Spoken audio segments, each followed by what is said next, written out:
Today's presentation was about the soldiers of the Texas Revolution.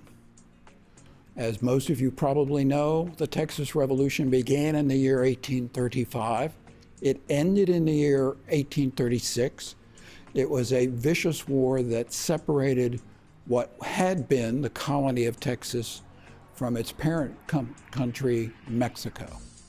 Texas, as a result, became an independent nation for about 9 years, and then it became the state in the federal United States Union.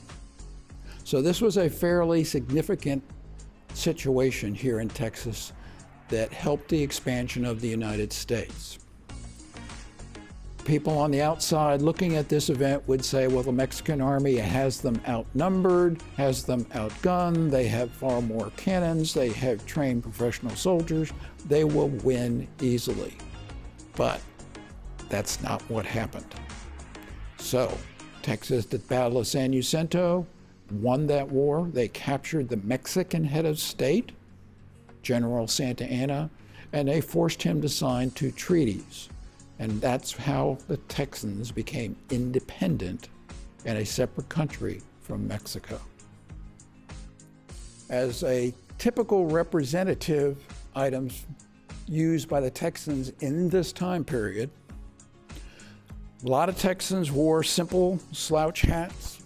This kept the sun and the rain off. They're still popular with ranchers and farmers. If you didn't have the means to buy that hat, you might have one of those. This is a raccoon skin cap, and this would be cheap. A typical outer garment for a Texan would be a deerskin hunting coat. Fringe was very popular as a decorative element on these coats. And you can see that this one's getting a little dirty. They tended to get, according to one of the Texans who wrote his memoirs, you could tell the age of leather garments because they went from a kind of a mellow yellow, fresh color to black. To operate his flintlock rifle, a Texan is going to need a hunting bag and a powder horn. This is how most people carried gunpowder. If the gunpowder got wet, the gun wouldn't work, which could be literally a life-threatening situation. Our civilization tends to forget we are a forward-looking people. We don't tend to carry a lot of grudges, even for some particularly heinous crimes. But the corollary to that is, frequently we're not looking back at where we came from. The Texas Revolution is a very good example of that.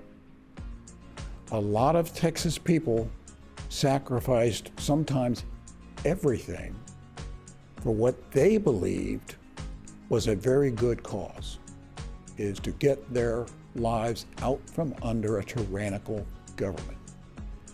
So, by making it, by talking about it, by going into schools sponsored by organizations like Young Audiences in nice places like Sugar Land Branch Library, that's my opportunity to communicate to people about the past and how important it is to them and how they got to this point in time.